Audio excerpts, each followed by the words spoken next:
అమరావతికి చట్టబద్ధత కల్పించే అంశానికి తీర్మానం చేసేందుకు రేపు ఏపీ అసెంబ్లీ ప్రత్యేక సమావేశం కానుంది. ఉదయం 11 గంటల నుంచి మధ్యాహ్నం 3 గంటల వరకు అసెంబ్లీ జరగనుంది. ఏపీ పునర్వ్యవస్థీకరణ చట్టం 2014 సెక్షన్ 5 ను సవరించాలని కేంద్రాన్ని కోరుతూ తీర్మానం చేయనున్నారు. సెక్షన్ 5లోని సబ్సెక్షన్లో అమరావతి అనే పదం ఉన్న చోట ఎట్ అమరావతి పదాన్ని చేర్చనున్నారు. తీర్మానం ఆమోదించిన తరువాత చట్టబద్ధత కల్పించేందుకు ఏపీ ప్రభుత్వం కేంద్రానికి పంపనుంది.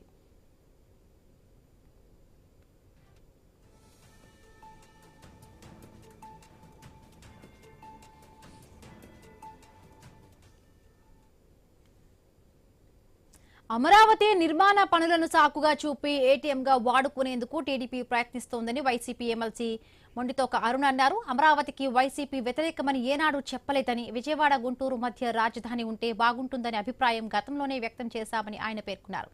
అమరావతి నిర్మాణం పేరుతో జరుగుతున్న అవినీతి వ్యవహారాలు బయటకు వస్తాయనే మండలి సమావేశాలు నిర్వహించడం లేదంటున్న ఎమ్మెల్సీ అరుణ్తో మా ప్రతినిధి హరీష్ ఫేస్ టు ఫేస్.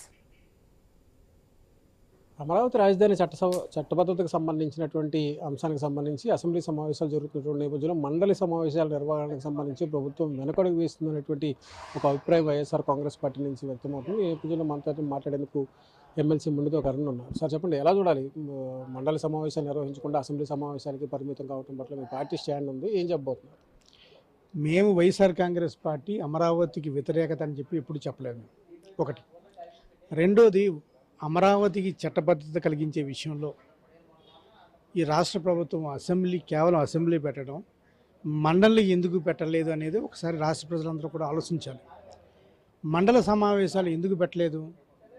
మేము అమరావతి పేరు మీద వీళ్ళు చేసే అవినీతిని ప్రశ్నిస్తామని, అమరావతి పేరుతోటి రైతులు జరిగిన అన్యాయాన్ని ప్రశ్నిస్తామని, అమరావతి పేరుతోటి వీళ్ళు ఏదైతే సెల్ఫ్ సస్టైన్ రాజధాని అన్నారో ఆ సెల్ఫ్ సస్టైన్ రాజధానిలో భాగంగా ఎన్ని లోన్లు తీసుకొచ్చారు, ఎన్ని అప్పులు తీసుకొచ్చిన అప్పులు ఎక్కడ పెట్టారు, ఏం చేశారని అడుగుతామని చెప్పి, అమరావతి పేరుతోటి పాత డిజైన్లు ఏమని కొత్త డిజైన్లు మళ్ళీ ఎందుకు తీసుకొస్తున్నారని చెప్పి అడుగుతామని చెప్పి, ఇలా ఏది చూసుకున్నా సరే అమరావతి అనేది ఇప్పుడు ఈ తెలుగుదేశం ప్రభుత్వానికి ఏటీఎం సంస్థగా మారింది. ఆ ఏటీఎంలో భాగంగా మేము ప్రశ్నిస్తాన ఉద్దేశంతోనే మండలంలో మేము వైఎస్ఆర్ కాంగ్రెస్ పార్టీ మెజార్టీగా ఉన్నాం కాబట్టి మేము ప్రశ్నిస్తాము.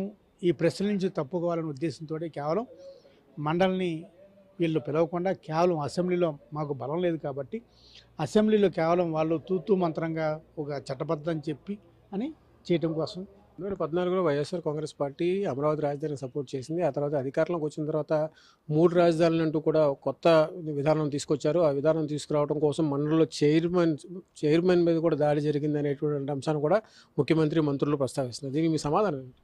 మీరు ఒకటి గమనించాలి, మేము ఎక్కడా కూడా అప్పుడు 3 రాజధానులు అన్నా సరే ఎక్కడా కూడా అమరావతి రాజధాని కాదని మేము ఎప్పుడు అనలేదు. అమరావతి రాజధాని అన్నాం, అమరావతి రాజధాని తర్వాతే విశాఖపట్నం అన్నా లేకపోతే ఏదైనా అన్నాం. మరి ఇదే మాట మేము అప్పుడు అన్న మాటే అధికార వికేంద్రీకరణ కావచ్చు, లేకపోతే డీసెంట్రలైజ్డ్ డెవలప్మెంట్ అనేది డీసెంట్రలైజ్ జరగాలి, ఒక చోట జరగకూడదు, అన్ని ప్రాంతాలు అభివృద్ధి చెందాలనేది మా తత్వం.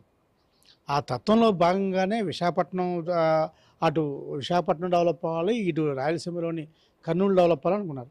100 సార్లు చెప్పి అది నిజంగా భావించి నిజంగా నమ్మి ఏర్పాటు చేస్తుందో అలాగా మా మీద నిందేశారు తప్ప మేము ఎప్పుడు కూడా అమరావతి వ్యతిరేకతం కాదు. చూసుకుంటే కనుక రాజధానికి సంబంధించినటువంటి వ్యవహారంలో అవినీతికి పాల్పడుతూ ఏటీఎంగా వాడుకునేందుకు మాత్రమే టీడీపీ ప్రయత్నిస్తుంది. అందులో భాగంగానే మండల సమావేశాలు నిర్వహిస్తే అవినీతి బయటపడుతున్నటువంటి భయంతో కేవలం అసెంబ్లీకి మాత్రమే పరిమితమయ్యారని కూడా మొండితోక అరుణ్ స్పష్టం చేస్తున్నారు. Kishore, Harish, I news.